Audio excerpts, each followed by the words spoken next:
اس کے اندر جو یہود اور نصارہ نے جو چینجز کرے تھے، یہود یعنی جیوز، نصارہ یعنی کرسچنز، تو جو جیوز نے اور کرسچنز نے جو چینجز کر لیے تھے اپنی تورات میں، اپنی بائبل میں، تو رسول اللہ نے آ کر ان سب کو بتایا کہ دیکھو یہ چیزیں غلط ہیں جو تم نے کی ہیں۔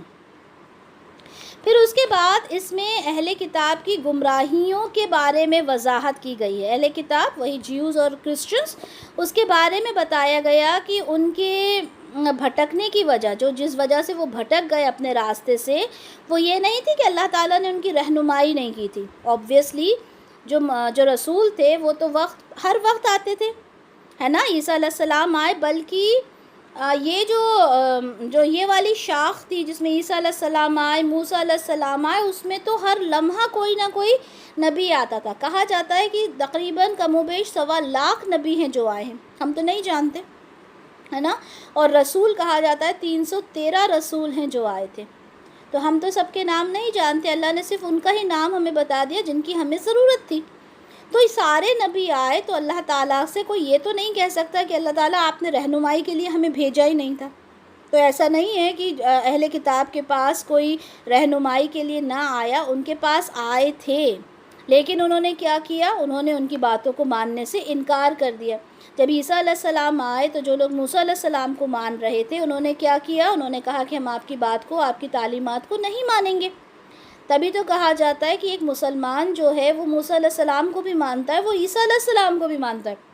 کوئی یہ کہے گا کہ ارے عیسیٰ علیہ السلام کو تو کرسچنز مانتے ہیں، عیسیٰ مسیح ہیں، وہ ہے نا، جیزس کرائسٹ ہے، اس طرح کے ناموں سے بولتے ہیں کہ بھئی ان کو تو کرسچنز مانتے ہیں۔ تو اس وقت ہم یہ کہیں گے کہ نہیں بھائی، جتنا وہ مانتے ہیں اس سے زیادہ ہم مانتے ہیں ان کو، اور ہم جانتے ہیں کہ وہ اللہ کے بھیجے ہوئے رسول ہیں۔ تو خیر یہاں پر یہ بات کلیئر ہو جاتی ہے کہ جو اہل کتاب تھے یا مشرکین تھے، وہ اپنی جو گمراہیاں تھیں اس میں خود بخود ہی ذمہ دار تھے۔ اور اب پھر اللہ کے اس رسول کے ذریعے سے، یعنی رسول اللہ صلی اللہ علیہ وسلم کے ذریعے سے، ان کے آنے سے یہ بات کلیئر ہو گئی کہ اگر یہ اس رسول سے بھی نہیں مانے تو اب کچھ نہیں ہو سکتا۔ کیوں نہیں ہو سکتا؟ کیونکہ رسول اللہ صلی اللہ علیہ وسلم آخری رسول ہیں، اب اس کے بعد کوئی رسول نہیں آئے گا۔ عیسیٰ علیہ السلام بھی جب آئیں گے تو رسول اللہ کی ایک امت میں سے ایک امتی بن کر آئیں گے، رسول بن کر نہیں آئیں گے وہ۔ تو آخری رسول جس کو آنا تھا وہ تو آ چکے۔ اب جو لوگ ہدایت نہیں لے رہے اس کا کیا ہے؟ جو لوگ ہدایت نہیں لے رہے ان کا اب کچھ نہیں ہو سکتا، وہ تو بھٹکے ہیں اور بھٹکے ہی رہیں گے۔ اگر وہ چینجز ہونا چاہتے ہیں، جیسے ابھی ہم دیکھتے ہیں کہ بہت سے لوگ جو ہوتے ہیں وہ اسلام کی گہرائیوں کو سمجھ کے اس کو اپنا لیتے ہیں۔ کیوں؟ کیونکہ اللہ کی بھیجی ہوئی یہ جو تعلیمات ہے، جو یہ ایجوکیشن ہے، جو یہ قرآن ہے، جو رسول اللہ کی جو تعلیم ہے، وہ رہتی دنیا تک کے لیے ہے، اور اس کے لیے رسول اللہ نے ہم لوگوں کو، ہم جیسے معمولی لوگوں کو اس چیز کے لیے مقرر کیا ہے کہ ہم اللہ کی رسول کی جو تعلیمات ہے اسے سیکھیں اور دوسرے کو سکھائیں۔ ہر مسلمان پر یہ فرض ہے، یہ میرا فرض ہے، یہ آپ کا فرض ہے کہ آپ ان چیزوں کو سیکھیں۔ جیسے ماشاءاللہ ابھی ایک میری بہن نے پوچھا کہ وہ تعویذ کی مجھے حدیثیں بتا دیجئے تاکہ میں اپنی بہن کو، بھابھی کو، کسی کو بتاؤں، ہے نا۔ تو یہ ہمارا فرض بنتا ہے، کیونکہ رسول اب نہیں آئیں گے لیکن ان کی تعلیمات ہمارے پاس موجود ہے۔ اب ہمارا یہ فرض بنتا ہے کہ ہم ان تعلیمات کو آگے تک پہنچائیں، ٹھیک ہے۔ اچھا، یہ بھی پھر اس میں یہ بھی بتایا گیا کہ جو بھی انبیاء آئے تھے، ہر انبیاء، جو بھی انبیاء آئے تھے، اور ان کو کوئی نہ کوئی کتاب دی گئی تھی، یا تو شریعت کے مطابق ایک نئی کتاب دی جاتی تھی جو رسول ہوتے تھے، یا وہ پرانی ہی کسی کتاب کو کیا کرتے تھے، اس کے احکام کو سمجھایا کرتے تھے، ٹھیک ہے۔ اب کتابیں بھی کتنی آئی ہوں گی واللہ عالم، ہم نہیں جانتے، ہمیں تو صرف 4 کتابوں کا معلوم ہے، ایک ہماری کتاب ہے اور 3 کتابیں اور ہیں، ٹھیک ہے۔ اس میں بھی ہم جو زبور ہے اس کے بارے میں زیادہ نہیں جانتے، ٹھیک ہے۔ تورات اور انجیل کے بارے میں معلوم ہے، لیکن وہ بھی کرپٹ ہو گئی ہیں، خراب ہو گئی ہیں، ٹھیک ہے، اس میں بھی چینجز ہو گئے۔ تو اللہ تعالیٰ نے نہ جانے کتنی کتابیں، اس طرح سے صحیفے آتا ہے لفظ، صحیفے کہتے ہیں پیجز کو، ٹھیک ہے، پیجز کو کہا جاتا ہے صحیفے۔ اسی طرح صحیفے بھی آئے، ابراہیم علیہ السلام کے صحیفے بھی کہے جاتے ہیں، وہ کہاں ہیں، کس حالت میں ہیں، کہ کیا لکھا تھا ان میں، واللہ عالم، ٹھیک ہے۔ تو ہم یہ نہیں کہہ سکتے کہ صرف یہی 4 کتابیں آئی ہیں، یہ وہ 4 کتابیں ہیں جن کا ذکر ہمیں قرآن میں ملتا ہے، یہ وہ 4 کتابیں ہیں جس کے بارے میں ہم جانتے ہیں، ٹھیک ہے۔ تو جو کتاب آئی، کتاب کا مطلب کیا ہوتا ہے؟ کتاب کا مطلب ہوتا ہے کتب، کتب سے مطلب ہوتا ہے کوئی چیز کو کا حکم دینا، ٹھیک ہے، وہ مطلب ہوتا ہے کتاب کا۔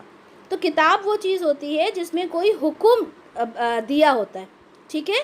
تو ہر نبی کے پاس، ہر رسول کے پاس جو تھی وہ ایک کتاب آتی تھی جس میں شریعت ہوتی تھی، جس میں احکام ہوتے تھے اللہ کے، اور وہ اپنے جو ان کی امت ہوتی تھی اس کو وہ بتایا کرتے تھے۔ اور امت کا کام کیا ہوتا ہے کہ وہ جتنی بھی باتیں آئی ہیں اس کے اوپر وہ عمل کریں۔ اب لیکن اہل کتاب نے کیا کیا؟ اہل کتاب نے یہ کیا کہ جو بھی تعلیمات تھی ان کے رسولوں کے ذریعے سے جو ملی تھی اس کو کیا کیا؟ اسے پس پشت ڈال دیا۔ پس پشت ڈالنے کا مطلب کیا ہوتا ہے؟ اپنی پیٹھوں کے پیچھے، اپنے بیک کے پیچھے، یعنی ابھی ہمیں دیکھنا ہی نہیں ہے اس میں کیا ہے۔ پس پشت ڈالنے کا مطلب یہ ہوتا ہے۔ پھر اس میں آخری میں یہ سمجھا دیا گیا کہ دیکھو جو بھی ان چیزوں سے انکار کرے گا اس کا ٹھکانہ جہنم ہے۔ تو یہ پوری سورہ ہے۔ چلے ہم آیت وائز دیکھ لیتے ہیں۔ لم یکن الذین کفروا، نہیں تھے وہ جنہوں نے کفر کیا۔ کفر کرنے کا مطلب کیا ہوتا ہے؟ انکار کرنا، ہر چیز کا انکار کرنا، چاہے وہ آخرت کا ہو، چاہے پہلے رسولوں کا ہو، چاہے کتابوں کا ہو، ہے نا، اللہ کا، اللہ کے رسول کا تو ہے ہی، باقی چیزوں کا بھی انکار کرنا۔ تو نہیں تھے وہ لوگ جنہوں نے کفر کیا، من اہل الکتاب والمشرکین، اہل کتاب میں سے اور مشرکین میں سے، دونوں کا نام لیا ہے یہاں پر، ٹھیک ہے۔ منفکین یعنی باز آنے والے، ٹھیک ہے، وہ باز آنے والے نہیں تھے، حتیٰ یہاں تک کہ تأتیہم البینہ، ان کے پاس بینہ آ جائے۔ یعنی اہل کتاب اور مشرکین جب تک باز نہیں آ سکتے تھے جب تک کہ ان کے پاس کلیئر ایویڈنس، کلیئر پروف نہ آ جائے۔ رسول من اللہ یتلو صحفا مطہرہ، رسول ایک، یہاں پہ صاف بتا دیا کہ بینہ کیا ہے؟ ایک رسول ہے جو یتلو، جو پڑھتا ہے، تلاوت کرتا ہے، کس کی؟ صحفم کی۔ صحفہ کیا ہوتا ہے؟ پیجز، پیج، صحیفہ، صحف، پیجز، جمع، پلورل۔ تو صحفم مطہرہ یعنی مطہرہ، طاہر، پاک، پاک جو پیجز ہیں ان کی وہ تلاوت کرتا ہے، کس کی؟ قرآن کی، ہے نا۔ فیہا کتب قیمہ، اس کے اندر وہ ایک کتب ہے، لکھا ہوا ہے، اس میں کتب کہا کہتے ہیں لکھے ہوئے کو، اس میں لکھا ہے قیمہ، احکام مضبوط، قیمہ کہتے ہیں مضبوط کو، اس میں مضبوط احکام لکھے ہوئے ہیں۔ وما تفرق الذین اوتوا الکتاب الا من بعد ما جاءتهم البینہ، اور جن لوگوں کو کتاب دی گئی تھی انہوں نے تفرقہ نہیں کیا تھا مگر اس کے بعد جب ان کے پاس بینہ آ چکی تھی۔ وما اور نہیں، تفرق کیا، مطلب ڈفرینشیٹ کیا، تو انہوں نے کیا کیا کہ اوتوا الکتابہ، کتاب میں کیا کیا ان لوگوں نے؟ چینجز کرنا شروع کر دیے۔ الا من بعد ما جاءتکم البینہ، اس کے بعد کہ ان کے پاس کھلی دلیل آ گئی تھی، ان کے رسول ان کے پاس آ گئے تھے، لیکن اس کے باوجود انہوں نے کیا کیا؟ انہوں نے تفرقہ کیا، اس کے اندر چینجز کیے۔ وما امروا الا ليعبدوا الله مخلصين له الدين حنفاء، اور نہیں حکم دیا مگر ليعبدوا اللہ، عبادت کریں اللہ کی، مخلصین، مخلص ہو کر، خالص ہو کر۔ کیا حکم دیا؟ ہر نبی نے، ہر رسول نے کیا حکم دیا؟ عبادت کرنا ہے اللہ کی، مخلصین، مخلص ہو کر، لہ الدین حنفاء، یعنی ایک، حنفاء، حنیفہ کس کو کہتے ہیں؟ ایک مطلب بالکل یکسو ہو کر، ایک ڈائریکشن میں رہ کر۔ ایک مسلمان کیا کرتا ہے؟ وہ ایک ڈائریکشن میں رہ کر، یکسو ہو کر، بالکل ایک اللہ کی عبادت کرتا، نہ وہ ادھر دیکھتا نہ ادھر دیکھتا، وہ ہے صحیح مسلمان۔ تو یہاں پر اللہ تعالیٰ کیا کہہ رہے ہیں کہ ہر رسول نے، ویسے یہاں پہ بات رسول اللہ کی ہو رہی ہے کہ انہوں نے کوئی حکم نہیں دیا، الا لیعبدوا اللہ مخلصین لہ الدین حنفاء، انہوں نے کیا حکم دیا کہ اللہ کی عبادت کرنا ہے، کس طرح سے کرنا ہے وہ بھی بتا دیا۔ اگر میں آج آپ سے یہ کہوں کہ اپنی زندگی کو آپ کیسے گزار رہے ہو، یا میں اپنی زندگی کو کیسے گزار رہی ہوں، تو ہم میں سے شاید ہی کوئی ہوگا جو یہ کہہ پائے گا کہ جو عبادت کے تقاضے ہیں میں ان کو پورا کر کے اپنی زندگی نبھا رہی ہوں۔ کوئی بھی نہیں نبھاتا۔ کیوں نہیں نبھا رہے ہم اس لیے نہیں نبھا رہے کیونکہ ہمارے لیے زندگی کے اندر بہت سارے معاملات ہیں۔ کسی کو اپنا گھر بنانا ہے، ٹھیک ہے، گھر بنانے کے لیے ظاہر سی بات ہے 50-60 لاکھ سے کم میں گھر نہیں بنتا، تو اس کے کسی کے پاس اتنا کیش نہیں ہے، وہ لون لے گا. اس کو بولیں گے کہ لون نہ لو، یہ بری چیز ہے، وہ کہے گا تو کیا کرائے کے گھر میں رہتا رہوں زندگی بھر؟ بھائی ضرورت ہے. کار لینا چاہے گا، کار 10-15 لاکھ سے کم کی نہیں آتی، وہ کہے گا 10-15 لاکھ میرے پاس کہاں رکھیں؟ بھائی نہ لو. تو کیا سارے بیوی بچوں کو ایک بائک پر بٹھا کے گھومتا پھروں گا؟ مجھے ضرورت ہے.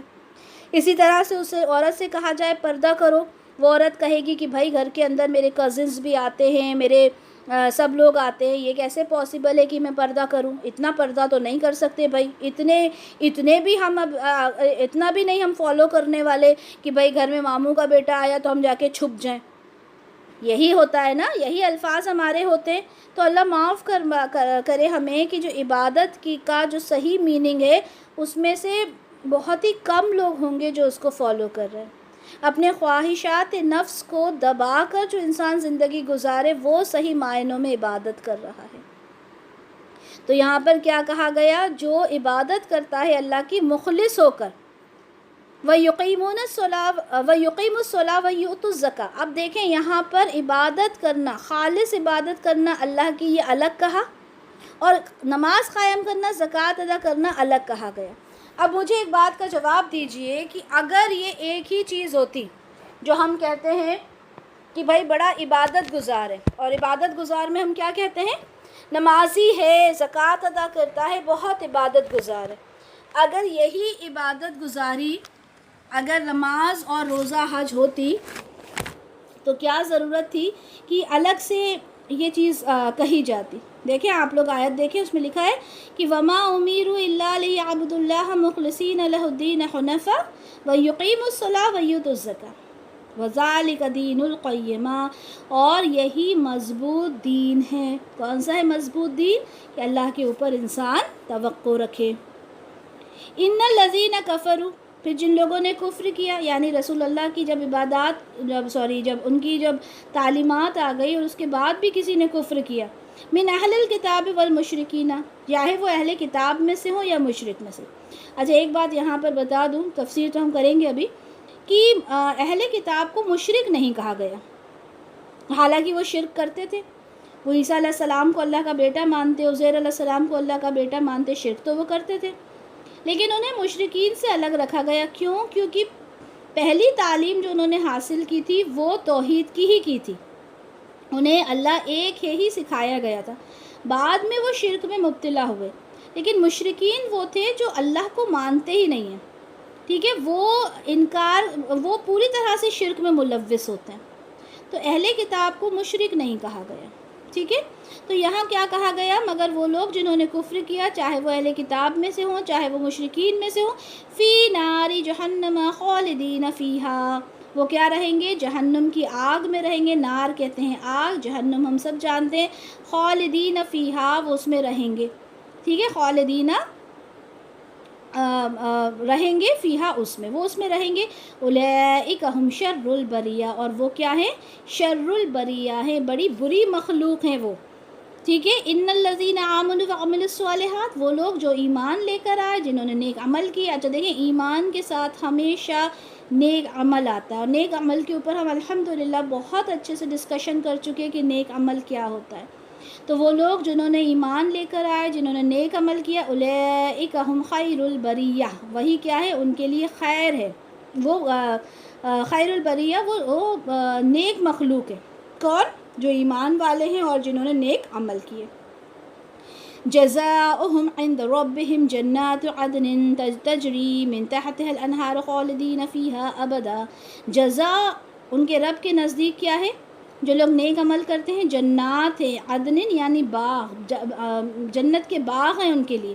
من تحت الانہار خالدین فیہا، اس کے نیچے سے نہریں بہتی ہوں گی. جنت کا ایک تذکرہ جب بھی قرآن میں ہوتا ہے اس میں ایک ہلکا سا بتا دیا جاتا ہے کہ وہ ایک ایسی جنت ہوگی جہاں پہ نہریں بہتی ہوں گی. کیونکہ ہم دیکھیں جب بھی کسی پکنک اسپاٹ پر ہم جاتے ہیں تو وہاں پانی ضرور ہوتا ہے، تو اللہ تعالیٰ نے ایک مختصر سا بتا دیا کہ وہ اتنی خوبصورت جگہ ہوگی جہاں نہریں بہتی ہوں گی. خالدین فیہا ابدا، وہ اس میں ہمیشہ رہیں گے. ٹھیک ہے، اس میں ہمیشہ رہنے والے ہیں. رضی اللہ عنہم ورضوا عنہ، راضی ہو گیا اللہ ان سے اور وہ اللہ سے راضی ہو گئے. ذالک لمن خشی ربا، اس لیے جو اپنے رب سے ڈرنے والے ہیں. اللہ تعالیٰ ہم دیکھیں کیا کرتے ہیں، ہم جب بھی صحابہ کا نام لیتے ہیں تو ہم کیا بولتے ہیں؟ عمر رضی اللہ عنہ، یعنی راضی ہو گیا اللہ ان سے. دنیا میں ہی ان کو یہ بشارت دے دی گئی تھی صحابہ کو کہ اللہ ان سے راضی ہو گیا. رضی اللہ عنہا، راضی ہو گیا اللہ. صحابیہ کے لیے انہا آتا ہے، ہا کہتے ہیں ہر کے لیے، ہے نا، اور ہو کہتے ہیں حص کے لیے. تو اللہ تعالیٰ ان سے راضی ہو گیا. تو یہاں پر اللہ تعالیٰ نے دنیا میں ہی بشارت دے دی کہ جو لوگ نیک عمل کرتے ہیں، اللہ کے بتائے ہوئے راستے پر چلتے ہیں، ان سے اللہ راضی ہو جائے گا. اور اس کا صحیح اگزامپل ہے ہمارے صحابہ. تو یہ ہماری پوری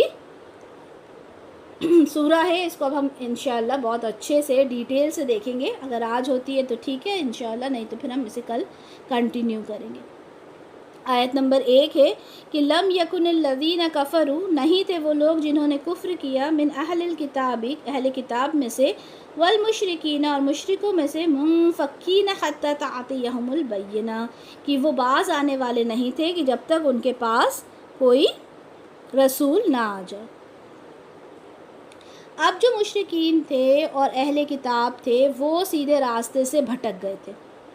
اب جب تک ان کے پاس کوئی واضح دلیل نہیں آ جاتی جس سے وہ معلوم ہو جاتا انہیں کہ وہ گمراہ ہو چکے ہیں، جس راستے پر وہ چل رہے ہیں وہ صحیح راستہ نہیں ہے، اس وقت تک ان کو کیسے کہا جاتا کہ بھئی تم صحیح ہو یا نہیں ہو؟ ضروری تھا کہ ایک رسول آتا جو ان کو غلط اور صحیح کے بارے میں بتاتا. ٹھیک ہے. اب جیسے جو کفار تھے، جو قریش کے لوگ تھے، وہ کیا کرتے تھے؟ شرک کرتے تھے، ہے نا، ان کو بھی انکلوڈ کر لیا یہاں پر. اور جو اہل کتاب تھے، یہودی تھے، نصارہ تھے، ان کو بھی انکلوڈ کر لیا. تو جب تک اللہ کے رسول نے کیا کیا، جو قریش کے لوگ تھے ان کو بھی اپنی ہدایت، اپنی جو اللہ کی طرف سے ہدایت آئی تھی، جو کتاب آئی تھی وہ بتائی، اور جو اہل کتاب تھے انہیں بھی سمجھایا. تو جب تک کوئی رسول نہیں آتا وہ کیسے سمجھاتا کہ اس قرآن میں کیا لکھا ہے، کیا تمہارے لیے صحیح ہے، کیا تمہارے لیے غلط ہے. تو اللہ تعالیٰ یہاں فرما رہے ہیں کہ یہاں پر ہم نے ایک بینہ بھیجا، یعنی ایک کھلی دلیل ہم نے یہاں پر بھیجی جو جدا کر دے صحیح کو غلط سے.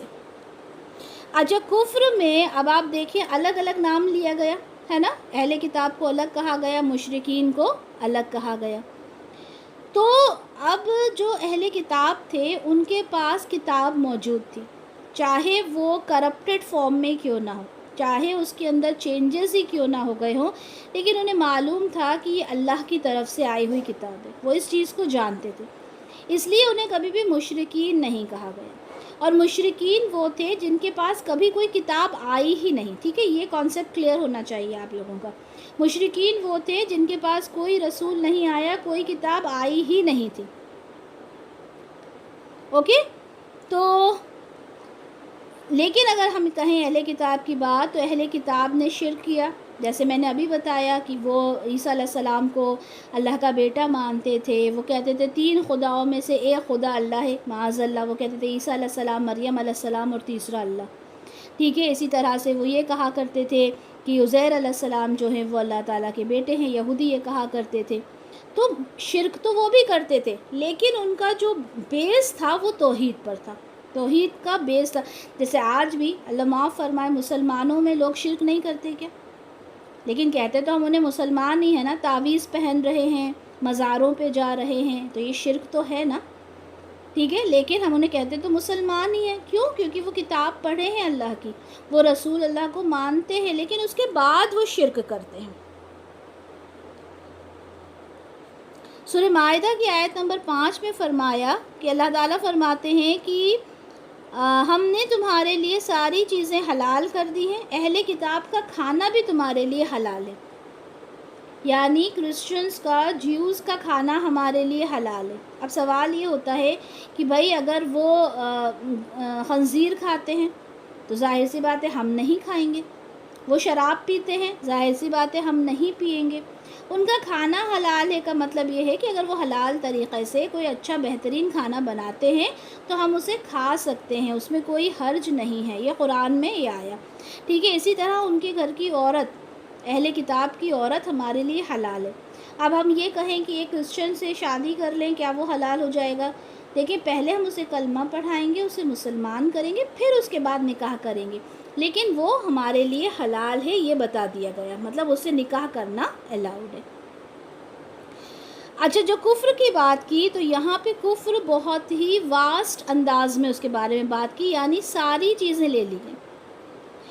جیسے کہ کوئی ہوتا ہے جو ایک سرے سے اللہ کو ہی نہیں مانتا، کوئی ہوتا ہے اللہ کو مانتا ہے لیکن اللہ کو واحد معبود نہیں مانتا، وہ کہتا ہے نہیں اللہ بھی ہے اور دوسرے بھی ہیں، ہے نا، جیسے کرسچنز کہتے ہیں کہ 3 ہیں معاذ اللہ۔ کوئی کہتا ہے کہ اچھا میں اس چیز میں شریک کر لیتا ہوں، یعنی دعا اللہ سے کرنی ہے تو میں کسی بابا سے، پیر فقیر سے، کسی مزار پہ جا کے بول دوں گا، وہ میری طرف سے دعا کر دے گا، اس طرح کا شرک کرتے ہیں، ٹھیک ہے۔ کوئی کہتا ہے کہ میں اچھا موسیٰ علیہ السلام کو تو مانتا ہوں، عیسیٰ علیہ السلام کو نہیں مانتا۔ کوئی کہتا ہے میں موسیٰ عیسیٰ علیہ السلام کو مانتا ہوں، میں رسول اللہ کو نہیں مانتا۔ تو کسی بھی طرح کا کفر ہو سکتا ہے، یہاں پر اللہ تعالیٰ نے تمام طرح کے جو کفر ہیں وہ یہاں پر انکلوڈ کر لیے، ٹھیک ہے، سارے کفر کسی بھی طرح، یا کہ یعنی جو ہمارے وہ 6 جو ہم مانتے ہیں نا، جو ایمان میں ہمارے جو 6 تقاضے ہم پورے کرتے ہیں، جو ہمارے عقائد ہیں 6، کہ اللہ پہ بھی ایمان لانا ہے، رسولوں پر بھی، کتابوں پر بھی، آخرت پر بھی، اچھی بری تقدیر پر بھی، مرنے کے بعد دوبارہ زندہ ہونے پر بھی، ان 6 کے 6 تقاضوں کو اگر ہم پورا کرتے ہیں تو ہم صحیح معنوں میں ایمان والے ہیں، نہیں تو اگر ہم کسی بھی ایک چیز کا کفر کرتے ہیں، انکار کرتے ہیں، تو ہم مومن نہیں ہوں گے۔ اگر میں یہ کہوں کہ میں عیسیٰ علیہ السلام کو کیوں مانوں، انہیں تو کرسچنز مانتے ہیں معاذ اللہ، تو میں مسلمان میں مومن نہیں ہوں۔ اگر میں یہ کہوں کہ بھائی جو کچھ ہوگا دیکھا جائے گا، دنیا میں ہی سب کچھ کر لو، آخرت کا کس نے دیکھا، تو میں صحیح معنوں میں ایمان والی نہیں ہوں، ٹھیک ہے۔ صرف اللہ کو مان لیا، رسول اللہ کو مان لیا تو میں ایمان والی ہو گئی؟ نہیں، مجھے سارے تقاضوں کو پورا کرنا ہوگا۔ تو یہاں پر کہا گیا کہ جو لوگ کفر کر رہے ہیں ان سے باہر، اس کفر سے باہر نکلنے کی کوئی دوسری صورت نہ تھی کہ جو ایک نبی ہے وہ آتا اور وہ اپنی تعلیمات سے صحیح اور غلط کی تمیز سکھا کے جاتا، وہ بتا دیتا کہ یہ چیز صحیح ہے اور یہ چیز غلط ہے۔ لیکن رسول اللہ کی تعلیمات کے بعد بھی یہ نہیں تھا کہ ہر انسان جو تھا وہ صحیح راستے پر ہی آ جاتا۔ اگر ایسا ہوتا تو کرسچینٹی اور یہ جو جیوز ہے وہ ہوتے ہی نا۔ ایسا ہوا کیا؟ نہیں نا، جس نے ماننا تھا اس نے مانا، جس نے نہیں ماننا تھا اس نے نہیں مانا۔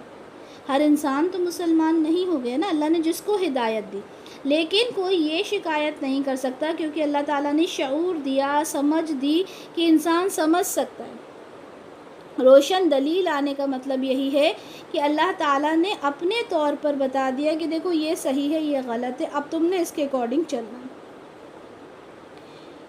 اللہ تعالیٰ مطلب اس کا ایک مطلب یہ بھی جو بتایا گیا کہ اس دلیل کی غیر موجودگی میں تو اس کا اس حالت سے نکلنا ممکن ہی نہیں تھا، یعنی جب تک واضح دلیل نہیں آئی تب تک تو مشکل ہی تھا، نکل ہی نہیں سکتا تھا، کیونکہ کون بتانے والا تھا۔ اگر ہم اپنی بھی بات کریں، اگر قرآن نہیں ہوتا، اللہ کے رسول کی احادیث نہیں ہوتی تو ہمیں کیسے پتہ چلتا کہ آئی براؤز نہیں بنوانا، ہمیں کیسے پتہ چلتا ٹیٹوز بنوانا غلط ہے، ہمیں کیسے پتہ چلتا کہ نمازیں کس طرح پڑھنا ہے، ہمیں کیسے پتہ چلتا حجاب کیسے کرنا ہے، ہمیں کیسے پتہ چلتا رمضان کے روزے رکھنا ہے، ہمیں تو کچھ نہیں پتہ چلتا۔ لیکن جس نے بھی اس بینہ کو، اس روشن دلیل کو ایکسیپٹ کر لیا، انشاءاللہ وہ جنت میں جائے گا۔ آیت نمبر 2 دیکھتے ہیں، رسول من اللہ یتلو صحفا مطہرہ، ایک رسول اللہ کی طرف سے آیا، یعنی رسول اللہ صلی اللہ علیہ وسلم اللہ کی طرف سے آئے، جنہوں نے کیا کیا، جو صحف تھے، جو پیجز تھے، یعنی اللہ کی طرف سے جو وحی آتی تھی اس کو پڑھتے تھے، اس کے احکام کو پڑھتے تھے اور لوگوں کو بتا دیتے۔ اب یہاں پر رسول اللہ کو کہا گیا کہ رسول اللہ ہی بینہ ہے، وہ جو خاص دلیل کی بات کی جا رہی ہے، روشن دلیل کی بات کی جا رہی ہے، وہ روشن دلیل کون سی ہے؟ وہ روشن دلیل رسول اللہ ہے، ٹھیک ہے۔ کیونکہ دیکھیں آپ کی جو زندگی ہے وہ ایک بہترین اگزامپل ہے ہمارے لیے.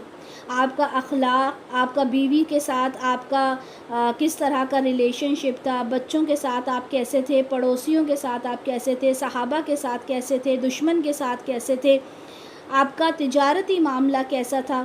ہم جانتے ہیں نا جب خدیجہ رضی اللہ عنہا سے آپ کا نکاح ہوا تو آپ اتنے ایماندار تھے اور آپ نے تجارت میں اپنی ایمانداری کے ایسے جو کوالٹیز تھیں وہ دکھائی تھیں کہ جو خدیجہ رضی اللہ عنہا تھی وہ امپریس ہو گئی تھی اور پھر شادی کا پیغام بھیجا تھا.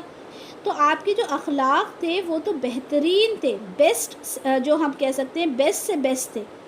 تو آپ اتنے زیادہ ایک کمال درجہ کے ایک اخلاق والے انسان تھے کہ آپ کو بینہ بنا کے اللہ تعالیٰ نے بھیجا، مشرکین کے بیچ میں بھی اور اہل کتاب میں بھی. اب یہاں پہ لفظ آیا ہے صحیفے، ہے نا، صحف. تو صحیفے کا مطلب ہوتا ہے لکھے ہوئے پیجز. ٹھیک ہے، لکھے ہوئے پیجز کو صحیفے کہا جاتا ہے. لیکن اگر ہم قرآن کی اصطلاحات میں دیکھیں، قرآن کے ٹرم میں دیکھیں تو انبیاء کے اوپر جتنی بھی کتابیں نازل ہوئیں انہیں صحیفہ کہا جاتا ہے. ہم نے دیکھا نا یہاں پہ صحیفہ لفظ آیا.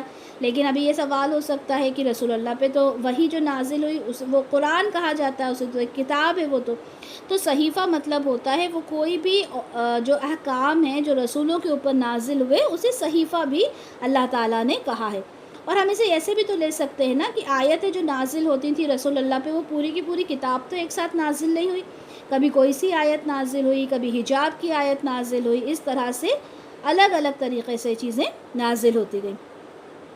تو یہاں پر کیا فرمایا کہ ایک رسول آیا جو آپ کو صحف مطہرات جو پاک صحیفے تھے وہ پڑھ کے سناتا تھا. فیہا کتب قیمہ، اس کے اندر کیا لکھا رہتا تھا؟ ان صحیفوں کے اندر مضبوط تحریر تھی، وہ احکام تھے، اللہ کے احکام سارے اس صحف میں لکھے ہوئے تھے. یعنی جو قرآن ہے، یہاں سے ہمیں کیا پتہ چلتا ہے کہ رسول اللہ بھی بینہ ہیں اور قرآن بھی بینہ ہے.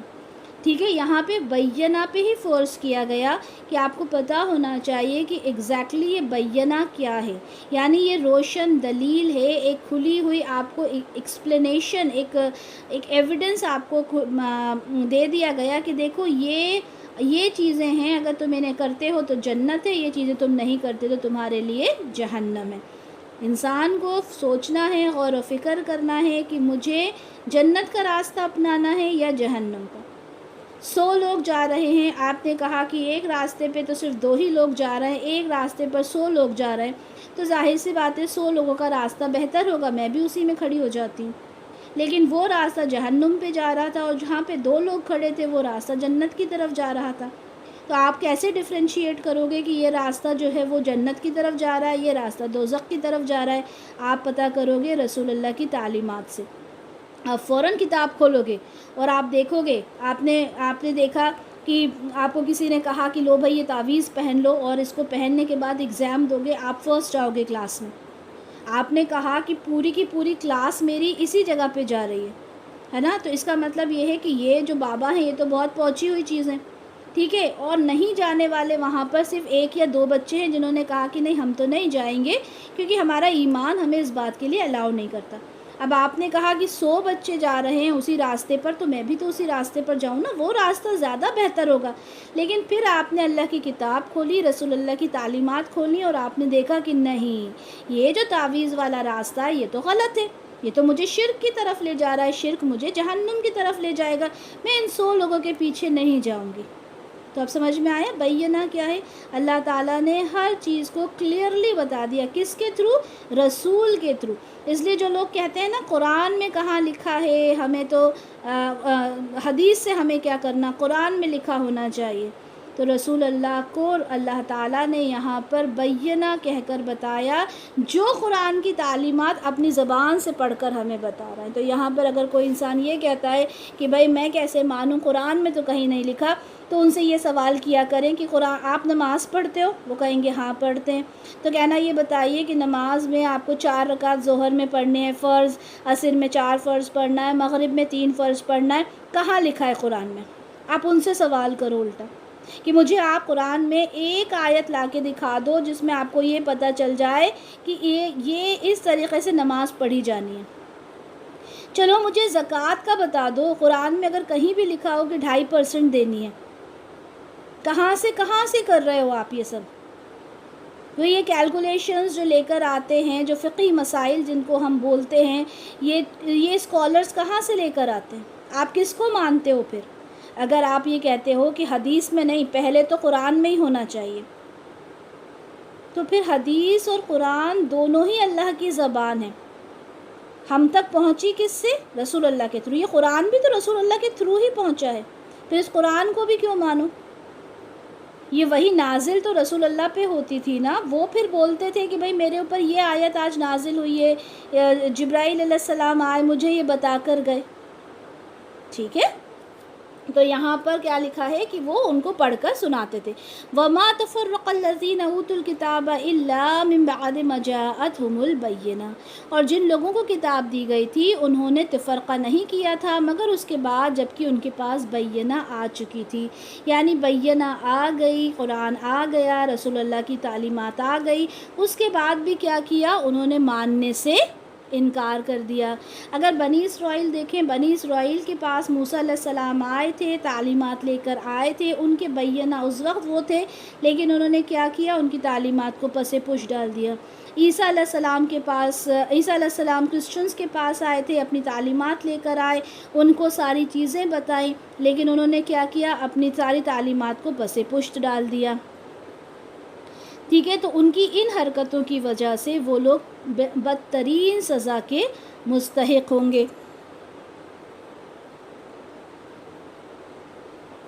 اب یہ نہیں کہہ سکتے کہ اللہ تعالیٰ نے ان کی رہنمائی کے لیے کچھ نہیں کیا تھا، ہم یہ نہیں کہہ سکتے کہ مسلمانوں کے لیے تو رسول اللہ آ گئے تھے، مسلمانوں کی بھی اگر ہم اچھا کیوں مسلمان سارے کے سارے غافل نہیں ہو رہے؟ کیوں مسلمانوں میں ابھی بھی اللہ کے احکام کو ماننے والے لوگ ہیں؟ اس کی وجہ یہ ہے کہ یہ آخری رسول تھے، اگر ہم سبھی غافل ہو جائیں گے، یعنی 100% لوگ اگر غافل ہو گئے تو پھر وہ اللہ کا کلام وہیں کے وہیں ختم ہو جائے گا، معاذ اللہ، رسول اللہ کی تعلیمات معاذ اللہ وہیں ختم ہو جائیں گی، لیکن ایسا ہے ہی نہیں، اللہ نے وہ نظام ہی نہیں بنایا۔ اللہ نے تو قیامت تک کے لیے اس قرآن کو باحفاظت رکھنے کا فیصلہ کیا، اور رسول اللہ کی تعلیمات کو قیامت تک کے لیے ہمارے لیے محفوظ کر کے رکھ دیا، ٹھیک ہے؟ تو یہاں پہ چینجز کیوں ہوئے؟ جو اہل کتاب تھے یا مشرکین تھے اس میں کیوں ہوئے؟ کیونکہ ان کے پاس ایک موقع تھا کہ رسول اللہ آئے، اپنی تعلیمات لے کر آئے، اور انہوں نے بتایا کہ تم جو کچھ کر رہے ہو وہ غلط ہے۔ اب اگر وہ مان جاتے تو وہ بھی مسلمان ہو جاتے، لیکن انہوں نے نہیں مانا، تو وہ جو جیوز تھے وہ جیوز ہی رہے، جو کرسچنز تھے وہ کرسچنز ہی رہے، جو شرک پہ تھے وہ شرک پر ہی رہے۔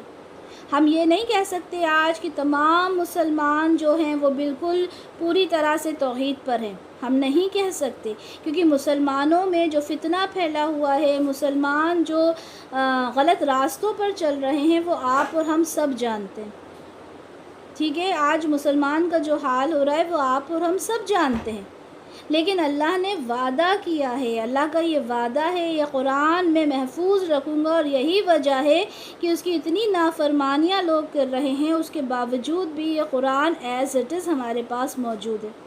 ضرورت یہ ہے کہ ہم اس قرآن کو سمجھیں، ضرورت یہ ہے کہ اس قرآن کے اندر جو احکام دیے ہوئے ہیں ان کو ہم فالو کریں، لیکن اللہ ہمیں معاف فرمائے، ہم کرتے کیا ہیں؟ ہم ان کی تعلیمات کو پس پش ڈال دیتے ہیں، ہم ان کی آیات کو پس پش ڈال رہے ہیں، جس طرح سے جو اہل کتاب تھے ان کے پاس ہوتا کیا تھا؟ تختیاں ہوتی تھیں، ٹھیک ہے؟ تختیوں کے اوپر آیات لکھی ہوتی تھیں، اور کوئی ان سے، یہ بھی ہم تفسیر میں ہی پڑھیں گے انشاءاللہ، ان کے پاس جب کوئی سوال کرنے آتا اور وہ دیکھتے کہ اس کو فتویٰ چاہیے، ٹھیک ہے، فتویٰ چاہیے ہوتا تھا، وہ کیا کرتے تھے؟ اس تختی کو ہاتھوں سے مٹا دیا کرتے تھے، اور اس پر اسی کے اکارڈنگ آیت لکھ دیا کرتے تھے جیسی وہ چاہتا تھا۔ اور اللہ معاف فرمائے، آج بھی اس طرح کے فتاویٰ ظاہر ہو رہے ہیں، اس طرح کے جو مفتی ہیں وہ فتاویٰ دے رہے ہیں، جو یہ لگتا ہے کہ اگر ایک سمجھنے والا ہوتا ہے، ہم اگر تھوڑی سا بھی شعور رکھیں، ہم تھوڑی سی بھی عقل رکھیں، تو ہم ان چیزوں کو سمجھ جاتے ہیں کہ نہیں یار، یہ چیز تو غلط ہے، یہ تو اللہ کے احکام کے اگینسٹ جا رہی ہے. اب وہ آیت تو چینج نہیں کر سکتے، کیا کرتے ہیں وہ میننگ میں چینجز کر دیتے ہیں. اسی لیے کہا جاتا ہے کہ کبھی بھی ترجمے والا قرآن آپ پڑھیں، تفسیر والا قرآن آپ پڑھیں تو پہلے معلوم کر لیں کہ جو اس کا مفسر ہے، جس نے اس کو اس کی جو تفسیر کی ہے وہ صحیح ہے. کیونکہ آیت میں تو نہیں ہو سکتا، لیکن آپ اور ہمارے اندر اتنی نالج تو نہیں ہے کہ ہم اس کی پوری جو گرامیٹیکل انالیسس ہے وہ کر سکیں یا ہم اس کو سمجھ سکیں. جیسے آج ہی جب میں لیکچر کر رہی تھی تو اس میں ایک آیت تھی جو امہات المومنین کے لیے، یعنی رسول اللہ کی جو ازواج ہیں انہیں، وہ ہماری مائیں ہیں، ان کے لیے نازل ہوئی تھی. تو انہوں نے، وہ کافی اچھے اسکالر ہیں، انہوں نے یہ کہا کہ یہ جو آیات ہیں یہ امہات المومنین کے لیے نازل ہوئی تھی، اس سے ہماری عورتوں کا کوئی مطلب نہیں ہے. میں سن کے بڑی حیران ہوئی کہ اگر امہات المومنین کے لیے تھی کہ گھروں کے اندر رہو اور اس طرح سے رہو، یہ کرو، اور تم سے کوئی مانگے تو پردے میں دو، تو پھر کیا عورت کیا کرے؟ پھر نارمل عورت کسی بھی طرح گھر سے باہر نکل جائے. تو یہ میرا شعور مجھے اجازت نہیں دے رہا تھا کہ میں اس چیز کو مانوں. تو یہ کب ہوتا ہے؟ جب ہم اس پہ غور کرتے ہیں. ایسا نہیں ہے کہ ہر اسکالر کو ہم یوٹیوب پر سنیں اور ہم کہیں کہ یہ تو بہت بہترین اسکالر ہے، چلو اس نے کہا تو مان لیں. پتہ ہے ہم کب مانتے ہیں؟ ہم جب مانتے ہیں جب وہ ہمیں اس سے فائدہ ہو رہا ہو. میں چاہتی تو میں اس آیت کو لے لیتی اور میں کہتی کہ ہاں بھائی وہ تو خالی امہات المومنین کے لیے ہے، ہم تو جس طرح سے چاہیں نکل سکتے ہیں، کیونکہ ہمارے لیے اتنا زیادہ پردہ نہیں آیا، یہ تو ان کے لیے آیا تھا. ٹھیک ہے، انہوں نے یہ کہا کہ بھائی یہ پردے گھر کے اندر رہنا تو امہات المومنین کے لیے تھا، آپ نکل سکتی ہیں. تو اگر آپ کے اندر ذرا بھی شعور ہوگا تو آپ کیا کہیں گی کہ یار نہیں، اس میں کچھ تو گڑبڑ ہے نا، کچھ تو اس میں غلط ہے. تو اس کے لیے آپ کو شعور کی ضرورت ہے. تو جب بھی تفسیر ہم نے پڑھنا ہے، کیا کرنا ہے؟ ایک بہت بہترین ہم نے دیکھنا ہے کہ جو تفسیر ہمیں جس کی بھی ہم پڑھ رہے ہیں وہ سمجھدار اتنا ہو کہ بہترین طریقے سے اس نے اپنی تفسیر کی ہو. تو یہاں پر کیا کہا گیا کہ جو فرقے بنے ہوئے تھے، جو اہل کتاب تھے یا مشرکین تھے، انہوں نے کیا کیا کہ ان کے پاس جتنی بھی رہنمائی کے لیے، جتنے بھی جو پیغمبر آیا پیغام لے کر اللہ تعالیٰ کا، اسے کیا کیا؟ پس پش ڈال دیا، اور وہ لوگ سمجھنے کے لیے تیار نہیں ہوئے.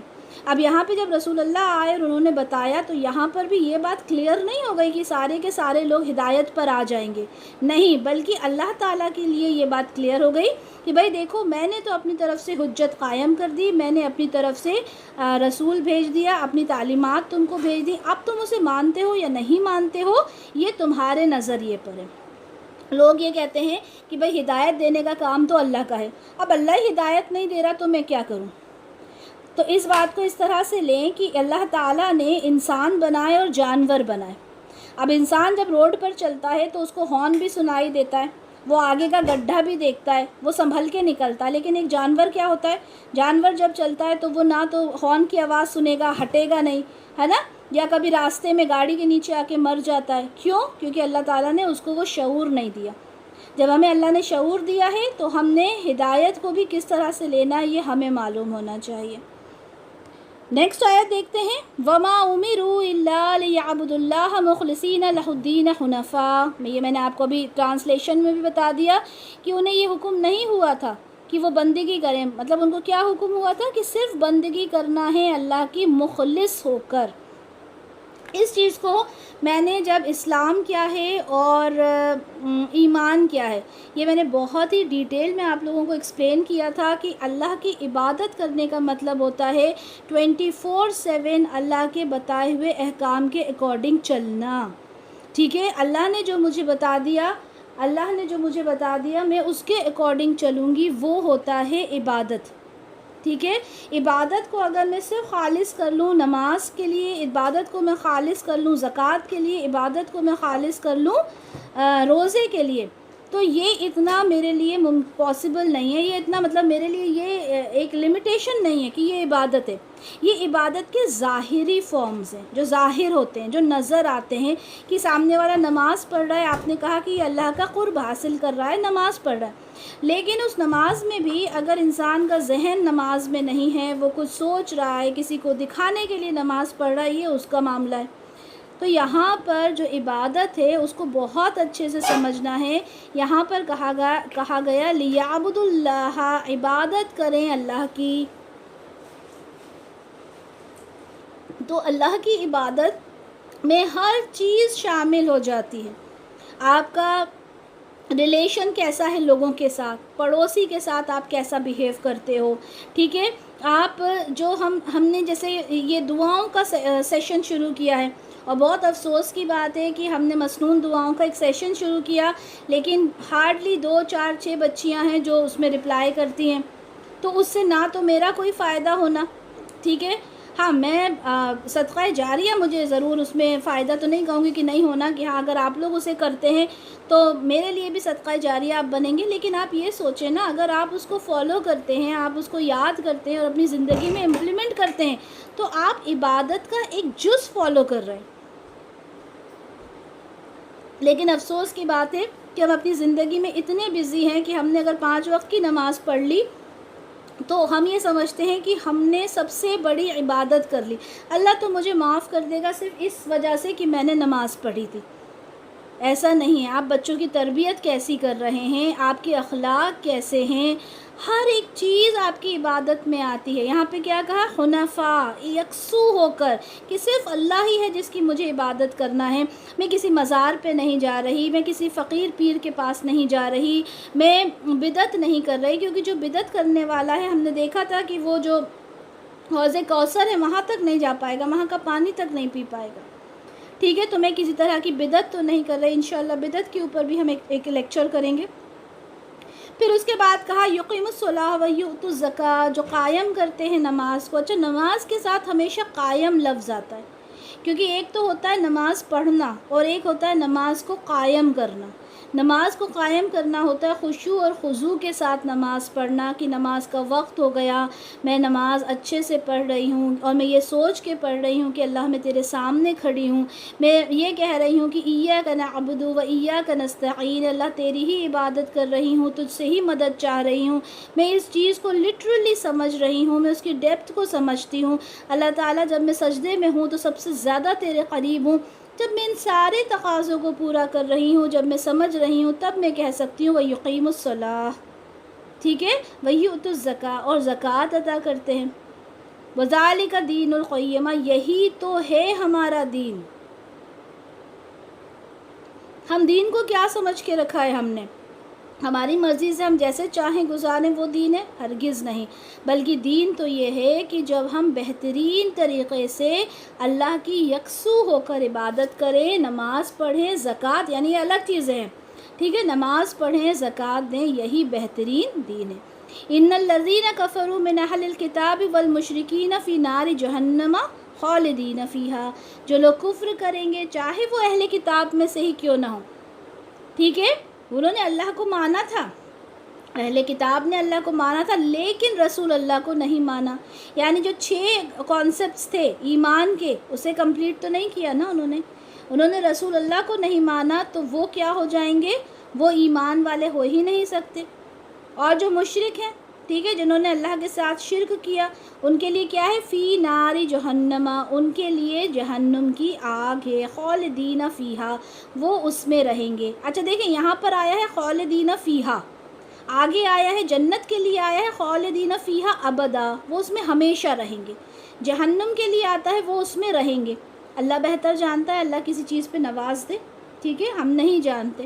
تو یہاں پر ایک ڈفرنس آیا ہے کہ اللہ تعالیٰ کہتے ہیں کہ جو اہل کتاب میں سے ہیں، جو مشرکین ہیں، وہ جہنم میں رہیں گے، اور جنت کے لیے آتا ہے کہ ہمیشہ رہیں گے. ایک بار جنت میں گئے تو نکل نہیں سکتے وہاں سے. وہاں یہ نہیں ہوگا کہ ایک بار چلے گئے تو وہاں سے کوئی چیز یاد آئی کہ ارے یہ کچھ ہو گیا تھا، معاذ اللہ، تو انہیں لاؤ جنت میں سے نکال دو. نہیں، ایک بار گھس گئے تو گھس گئے. لیکن یہاں پر کیا کہا گیا؟ خالدین فیہا اولئک ہم شر البریہ، وہ سب سے بری مخلوق ہیں، ٹھیک ہے. اور اگر ہم دیکھیں تو جو شرک ہے وہ بہت بڑا گناہ ہے. اللہ تعالیٰ ہر چیز کو معاف کر دے گا، شرک کو معاف نہیں کرے گا. صحیح بخاری کی حدیث ہے 5764، اور ایک مسند احمد کی حدیث ہے 44. وہ بھی دیکھتے ہیں کہ 2 واجب کر دینے والی خصلتیں ہیں جو آدمی اللہ تعالیٰ کو اس حال میں ملا کہ وہ اس کے ساتھ کسی چیز کو شریک نہ ٹھہراتا ہو تو وہ جنت میں داخل ہو جائے گا. جو انسان اللہ کے ساتھ کسی چیز کو نہیں ملاتا عبادت میں وہ جنت میں داخل ہو جائے گا، اور کوئی انسان ایسا ہو جو اللہ سے اس حال میں ملا، یعنی اس حال میں اس کی موت ہوئی کہ وہ اس کے ساتھ شرک کرتا تھا، تو وہ جہنم میں داخل ہو جائے گا۔ بہت ہی کلیئر الفاظ میں یہاں پر بتا دیا گیا کہ جو شرک نہیں کرتا وہ جنت میں جائے گا، جو شرک کرتا ہے وہ جہنم میں جائے گا۔ کلیئر کر دی بات۔ ان الذین آمنوا وعملوا الصالحات اولئک هم خیر البریہ۔ اچھا، قرآن کا یہ اسلوب رہا ہے، قرآن کا یہ طریقہ رہا ہے کہ جب بھی قرآن کے اندر جنت کی بات آتی ہے فوراً جہنم کی بات آتی ہے، جہنم کی بات آتی ہے فوراً جنت کی بات آتی ہے۔ ایسا نہیں کہ آپ ڈر جاؤ، ڈر کے آپ سہم جاؤ، فوراً اللہ جنت کا تذکرہ کر دیتا ہے۔ اور ایسا نہ ہو کہ جنت کی باتیں سن کر آپ اتنا اترا جاؤ کہ آپ جہنم کو ہی بھول جاؤ۔ تو اللہ دوزخ اور جنت اور جہنم دونوں کو سائملٹینیسلی اس کے بارے میں بیان کرتا ہے۔ فوراً کہہ دیا کہ ان الذین آمنوا، جو ایمان لے کر آئے، وعملوا الصالحات، جنہوں نے نیک عمل کیے، اور وہ لوگ کیا ہیں؟ وہ بہترین مخلوق ہیں۔ سلسلۃ الصحیحہ کی حدیث ہے 2864 کہ رسول اللہ صلی اللہ علیہ وسلم کے پاس دو بدو آئے۔ ایک نے کہا، اے اللہ کے رسول، کون سا شخص بہتر ہے؟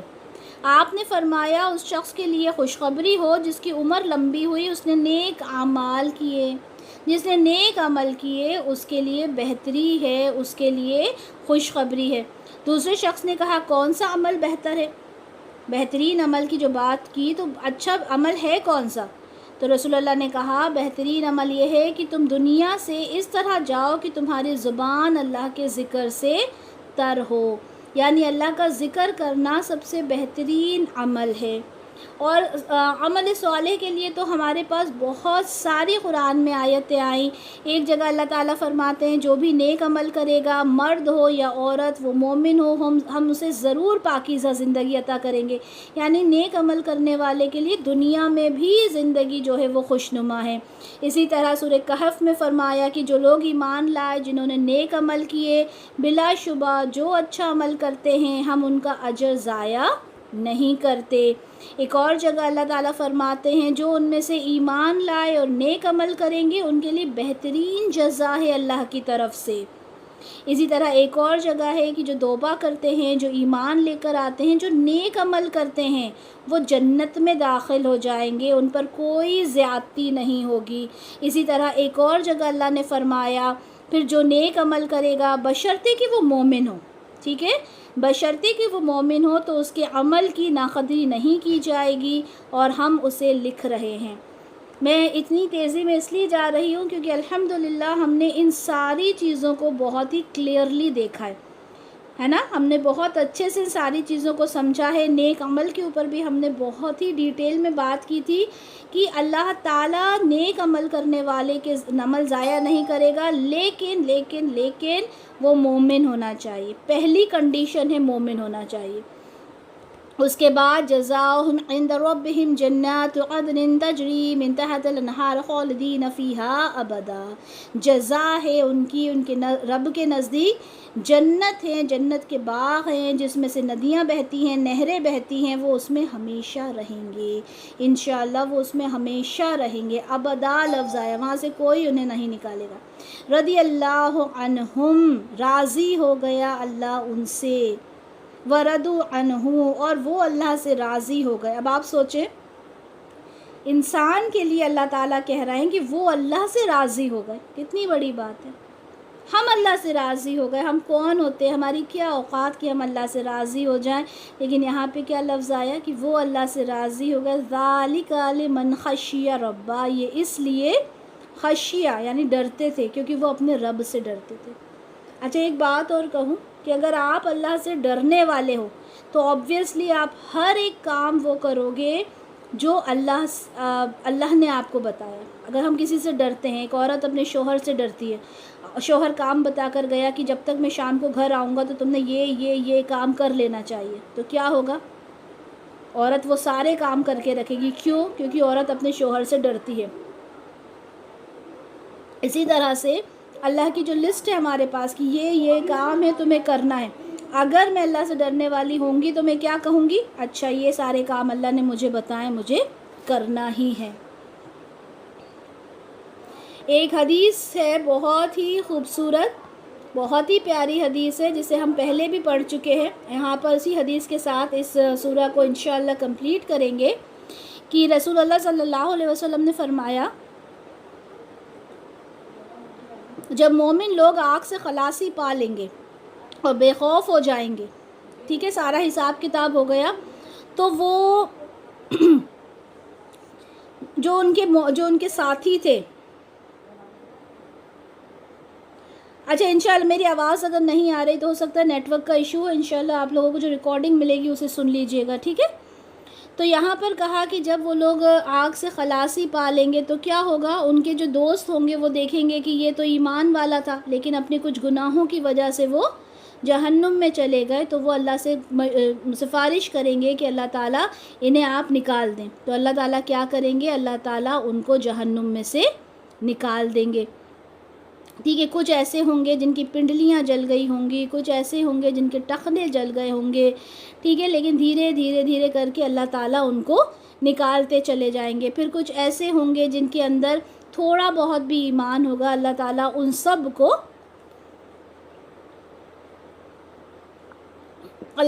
سب کو کیا کریں گے، جہنم سے نکال دیں گے۔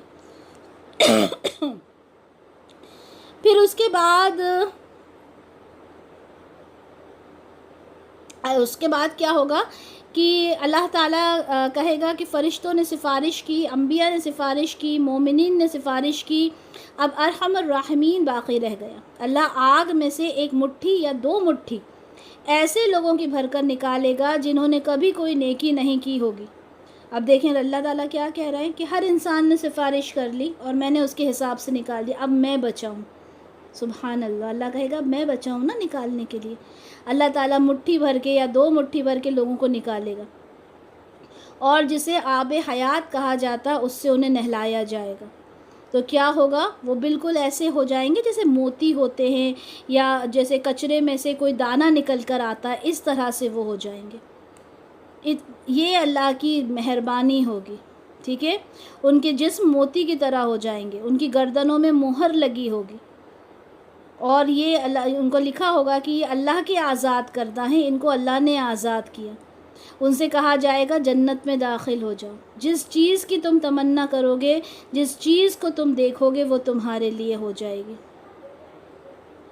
جنت والے کہیں گے یہ رحمان کے آزاد کردہ ہیں، انہیں اللہ نے آزاد کیا ہے،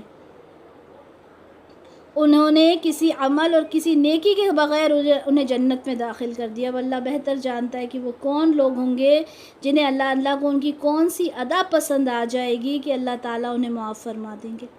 ہم نہیں جانتے، ہم نہیں کہہ سکتے کہ اللہ تعالیٰ کو کیا چیز پسند آ جائے، بس شرک نہیں کرنا، اللہ کے ساتھ عبادت میں کسی کو نہیں، اس میں کسی کو شریک نہیں کرنا۔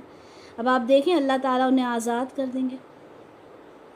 وہ کہیں گے ہمارے رب تو نے ہمیں وہ دے دیا جو دنیا والوں میں سے کسی کو نہیں دیا، تو نے ہمیں بنا کسی نیکی کے ہمیں جنت ہمیں اعلیٰ جنتوں میں ہمیں مقام دے دیا، یہ تو دنیا کے کسی شخص کو نہیں دیا۔ اللہ تعالیٰ فرمائے گا کہ اس سے بھی بہتر ایک چیز ہے۔ اللہ، میں جب یہ الفاظ پڑھتی ہوں میرے رونگٹے کھڑے ہو جاتے ہیں کہ اللہ تعالیٰ کہے گا کہ اس سے بھی بہتر ایک چیز ہے۔ بندہ کہے گا اللہ تعالیٰ اس سے بہتر چیز کیا ہو سکتی ہے؟ تو نے ہمیں جہنم سے نکال کر جنت دے دی، تو نے ہمیں موتیوں کی طرح چمکا دیا، تو نے ہمیں مہر لگا دی کہ ہم اللہ کے آزاد کردہ ہیں، اس سے بہتر چیز کیا ہو سکتی ہے اللہ تعالیٰ؟ آپ کو پتہ ہے اللہ کیا فرمائیں گے؟ اللہ تعالیٰ کہیں گے میں تم سب سے راضی ہو گیا، اب میں تم سے کبھی ناراض نہیں ہوں گا، میں تم سب سے راضی ہو گیا۔ اب سوچو اللہ کی رضا جس کو مل جائے، اللہ جس سے کہہ دے میں تم سے راضی ہو گیا،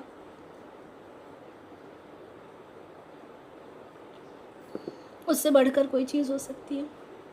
اللہ اپنے بندے سے کہہ رہا ہے تمہیں اور ایک چیز دوں، بندہ کہے گا کیا؟ اللہ کہے گا میں تم سے راضی ہو گیا۔